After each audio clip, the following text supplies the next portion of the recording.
వీడియోని పూర్తిగా చూడండి. ముందుగా నా ఛానల్ని లైక్ చేసి సబ్స్క్రైబ్ చేసుకోండి. ఈ వీడియోలో ఎక్స్ప్లెనేషన్ అంతా కేవలం నా పాయింట్ ఆఫ్ వ్యూ మాత్రమే. ఇప్పుడు కథలోకి వెళ్తే, ఫస్ట్ సీన్లో ఒక తల్లి తన కొడుకుని భయపడకు అని ఓదారుస్తూ కనిపిస్తుంది. తల్లి పేరు జెస్, కొడుకు పేరు టామీ. ఈ స్టోరీ అంతా జెస్ చుట్టూనే తిరుగుతుంది. నెక్స్ట్ సీన్లో జెస్ తన కొడుకుతో ఇప్పటికే లేట్ అయిపోయింది, తొందరగా రెడీ అవ్వు అని చెప్తుంది. ఇలా చెప్తూ బయట ఆరేసిన బట్టలు తీసుకొస్తూ స్విమ్మింగ్ పూల్లో పడి ఉన్న బోట్ బొమ్మను బయటికి తీస్తుంది. లోపల టామీ డ్రాయింగ్ వేస్తూ ఉంటాడు. నెక్స్ట్ సీన్లో జెస్ కింద పడి ఉన్న ఇంక్ని క్లీన్ చేస్తూ ఉండగా కొంచెం ఇంక్ తన డ్రెస్కి అంటుకుంటుంది. వెంటనే కాలింగ్ బెల్ మోగుతుంది. బయటకి వెళ్ళి చూస్తే ఎవరూ ఉండరు. కీస్ తీసుకొని బయటికి వస్తుండగా ట్రయాంగిల్ ద హార్బర్ అని స్టిక్కర్లో చూస్తుంది. టామీని తీసుకొని కార్లో స్టార్ట్ అవుతుంది. కట్ చేస్తే హార్బర్లో తన ఫ్రెండ్స్ అందరూ వచ్చేసి రెడీగా ఉంటారు. జెస్ మూడీగా ఎంటర్ అవుతుంది. తన ఫ్రెండ్ గ్రేగ్ ఏమైంది అని అడిగితే ఐఎమ్ సారీ అంటుంది. ఏమైంది అని అడిగితే ఏం లేదు, జస్ట్ టైర్డ్ అయ్యాను అంటుంది. ట్రిప్ పోస్ట్పోన్ చేసుకుందామా అంటే లేదు, వెళ్దాము అంటుంది. యాట్లో సముద్రంలోకి జర్నీ స్టార్ట్ చేస్తారు జెస్ తన ఫ్రెండ్స్తో కలిసి. యాట్లో జెస్ నిద్రపోతూ తను ఒక బీచ్లో కొట్టుకొచ్చినట్లు కల కంటుంది. వీళ్ళు ప్రయాణిస్తున్న యాట్ గాలితో కూడా వెళ్తుంది. ఫ్రెండ్స్ అందరూ కబుర్లు చెప్పుకుంటూ జర్నీ కొనసాగిస్తున్నారు. నెక్స్ట్ సీన్లో గాలి తోలడం తగ్గిపోవడం గమనిస్తారు. సడన్గా గాలి తోలడం పూర్తిగా ఆగిపోతుంది. అందరూ ఆశ్చర్యంగా చుట్టూ చూస్తూ ఉంటారు.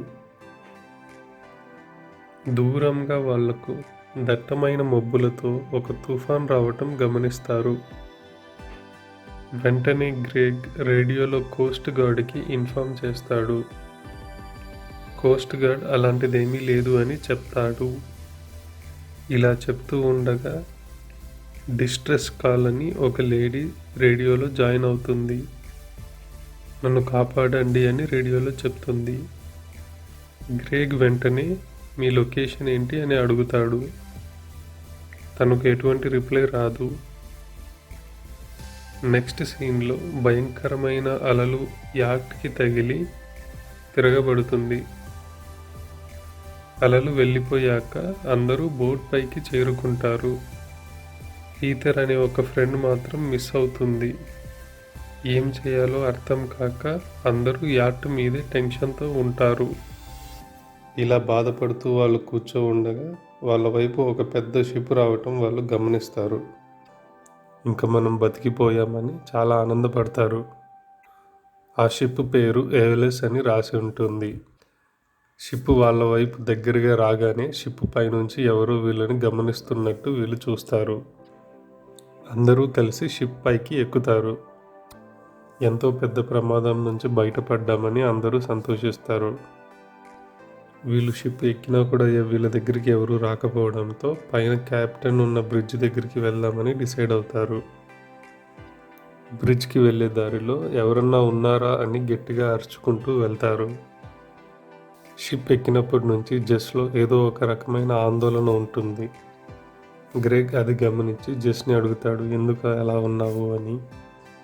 అప్పుడు జెస్ చెప్తుంది, ఈ షిప్ అంతా నాకు చాలా ఫెమిలియర్గా ఉంది, ఈ ప్లేసెస్ అన్నీ ఆల్రెడీ నేను ఎప్పుడో చూసినట్లు అనుకుంటున్నాను అంటుంది. అప్పుడు గ్రేగ్ చాలా షిప్స్లో ఇలాగే ఉంటుంది, సో అలా ఏమనుకోవద్దు అని లోపలికి తీసుకెళ్తాడు. దారిలో వెళ్తుండగా ఆ షిప్ యొక్క పెయింటింగ్ ఒక గోడ మీద వాళ్ళకు కనిపిస్తుంది. పెయింటింగ్లో షిప్ పేరు ఏవెలెస్ అని రాసి పెయింటింగ్ కింద ఆ వర్డ్ మీనింగ్ కూడా రాసి ఉంటుంది. ఏయోలెస్ గ్రీక్ మైథాలజీ ప్రకారం గాలి దేవుడు అండ్ సిసిఫస్ వాళ్ళ నాన్న. ఒక పెద్ద బండరాయిని నిటారుగా ఉన్న కొండపైకి తీసుకొని వెళ్ళమని ఇతను దేవుళ్ళచే శపించబడతాడు. ఆ బండరాయిని పైకి ఎంత తోసినా మళ్ళీ కిందకు జారిపోతుంటుంది. ఇలాంటి శాపం సిసిఫస్కు ఎందుకు ఇచ్చారంటే అతను డెత్ను మోసం చేశాడు. డెత్కి ఇచ్చిన ప్రామిస్ని నిలబెట్టుకోలేదు అని రాసి ఉంటుంది. సరే ఇంక బయలుదేరదామని బయలుదేరుతూ ఉండగా వెనక ఏదో కీస్ కింద పడిపోయిన సౌండ్ వీళ్ళకు వినిపిస్తుంది. వెనక్కి వెళ్ళి చూస్తే కీస్ దొరుకుతుంది, కానీ అక్కడ చుట్టూ ఎవరూ ఉండరు. ఆ కీస్ని చూడగానే జెస్ ఇవి నా కీస్ అని చెప్తుంది. అందరూ షాక్ అయ్యి నీ కీస్ షిప్లోకి ఎలా వస్తాయి అని అడుగుతారు. అప్పుడు జెస్ ఆ కీస్ని చూపిస్తూ ఇది నా కార్ కీస్, ఇది నా హౌస్ కీస్, ఇదిగో ఇక్కడ నా కొడుకు పేరుతో లాకెట్ ఉంది అని చూపిస్తుంది. ఇదిగో నా కొడుకు బొమ్మ కూడా ఉంది అని చూపిస్తుంది. అప్పుడు వాళ్ళు హీథర్ ఏమన్నా ఆ షిప్కి ముందే వచ్చి కీస్ అక్కడ పడేసిందా అని అనుమానిస్తారు. హీథర్ అంటే యాట్ మునిగిపోయినప్పుడు తప్పిపోయిన అమ్మాయి. అలా ముందుకు నడుస్తూ ఒక పార్టీ హాల్లోకి వస్తారు. అక్కడ ఫుడ్ అంతా బఫే లాగా అరేంజ్ చేసి పెట్టడం గమనిస్తారు. తన ఫ్రెండ్ గ్రేగ్ని టైం ఎంత అయింది అని అడుగుతాడు. అప్పుడు గ్రేగ్ 11:30 అయింది అని చెప్తాడు. జెస్ తన వాచ్ చూసుకుంటే టైం 8:17 అయినట్లు గమనిస్తుంది. షిప్లో ఉన్న వాల్ క్లాక్లో కూడా 8:17 అని చూపిస్తుంది. ఇవన్నీ గమనించి వాళ్ళు ఒక కంక్లూజన్కి వస్తారు, షిప్లో ఎవరో ఉన్నారు అని. గ్రేగ్ అందరినీ పదండి బ్రిడ్జ్కి తొందరగా వెళ్దాము అని చెప్తాడు. అప్పుడు జెస్ వెనక ఉన్న మిర్రర్లో ఏదో మూమెంట్ గమనించి నేను వెనక ఎవరినో చూశాను అని చెప్తుంది. అప్పుడు తన ఫ్రెండ్ విక్టర్ పరిగెత్తి వెళ్తాడు, వచ్చింది ఎవరో కనిపెట్టడానికి. విక్టర్ అలాగే లోపలికి వెళ్ళిపోతాడు. విక్టర్ రిటర్న్ రాకపోయేసరికి గ్రెగ్ అండ్ జెస్సీ విక్టర్ని వెతకడానికి వెళ్తారు. వెళ్లే ముందు వాళ్ళ ఇద్దరు ఫ్రెండ్స్ సాలీ అండ్ డౌనీని మీరు ఇక్కడే ఉండండి అని చెప్పి వెళ్తాడు గ్రెగ్. జెస్ గ్రెగ్తో విక్టర్ డేంజర్లో ఉన్నాడు అని అనిపిస్తుంది అంటుంది. నాకు ఇక్కడ అంతా డేజావు ఫీలింగ్ ఉంది, ఏ కార్నర్కి వెళ్ళినా అంటుంది. అప్పుడు గ్రెగ్ అలాంటిదేమీ లేదు, ఈ ప్లేస్ నీకు తెలీదు, షాక్లో ఉండి అలా మాట్లాడుతున్నావు అంటాడు. సడన్గా వాళ్లకు పక్కన ఉన్న రూమ్ 237 నుంచి ఏదో సౌండ్ వస్తుంది. రూమ్ దగ్గరకు వెళ్ళి నాక్ చేసి లోపలికి వెళ్తారు.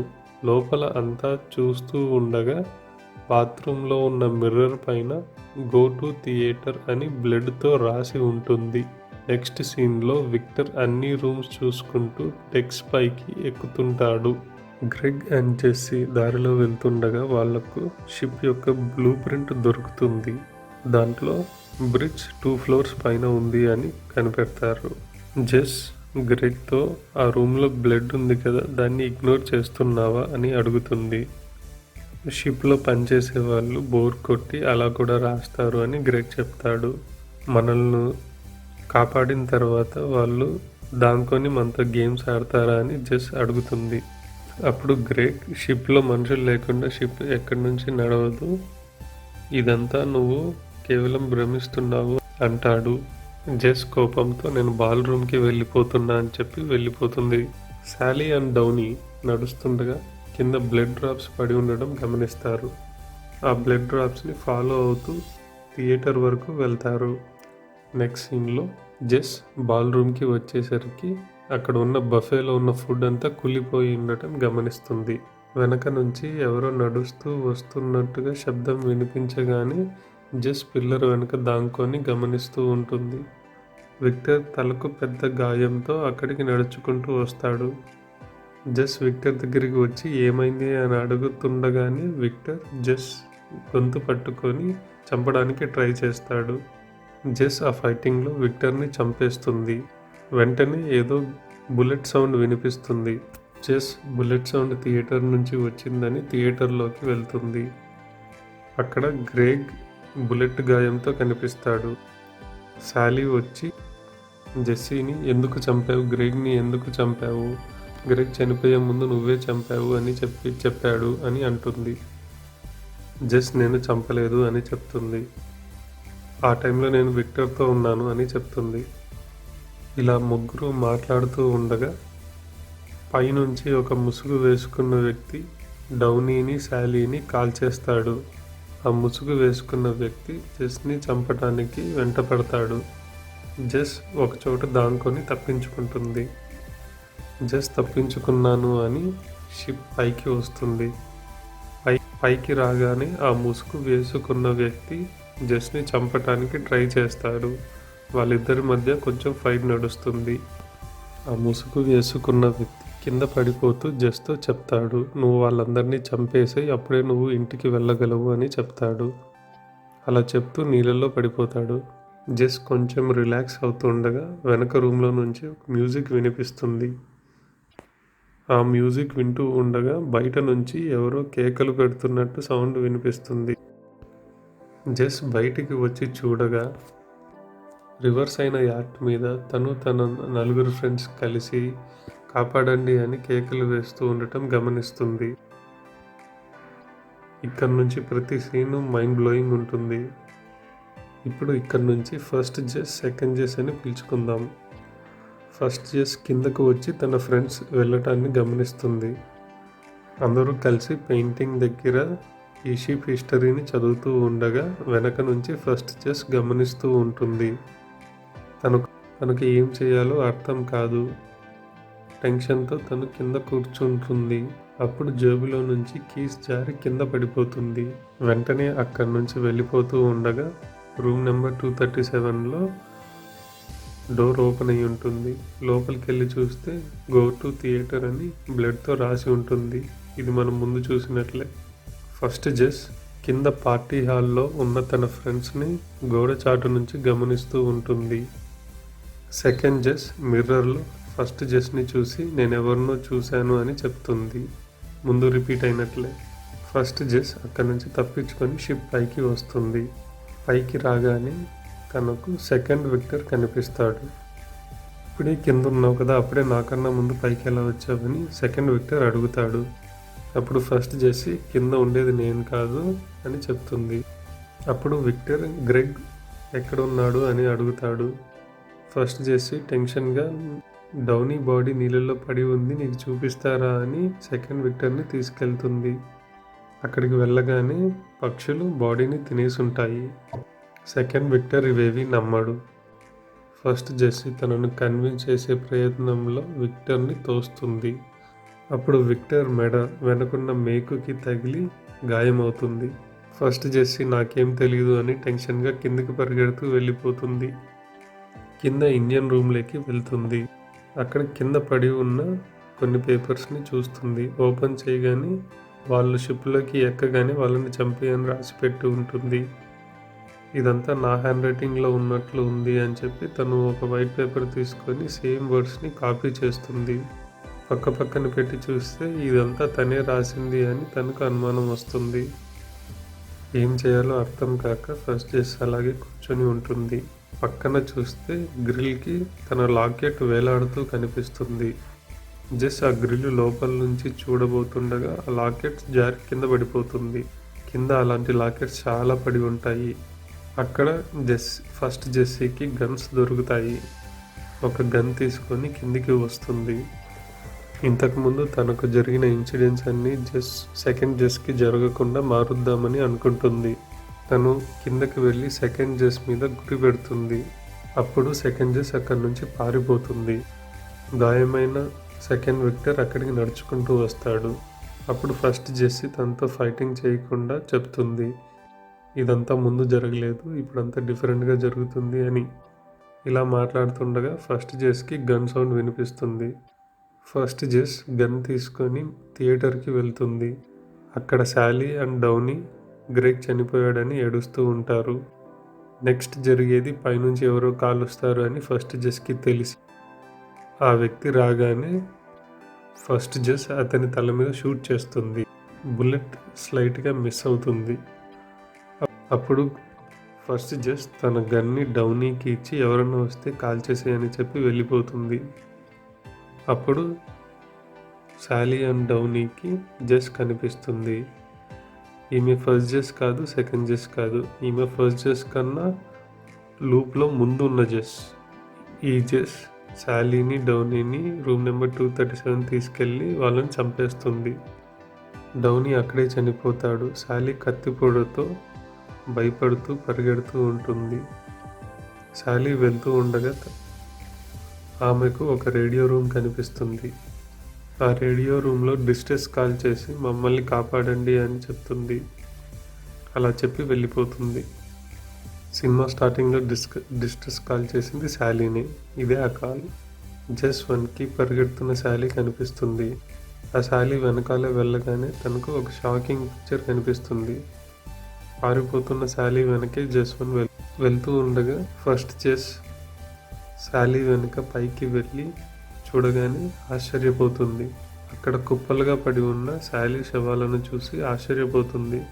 ఇదంతా లూప్లో జరిగిన విషయాలని ఫస్ట్ జస్కి అర్థమవుతుంది. షిప్ పైనుంచి చూస్తుండగా కింద సెకండ్ జస్ మాస్క్ మ్యాన్తో ఫైట్ చేయడం కనిపిస్తుంది.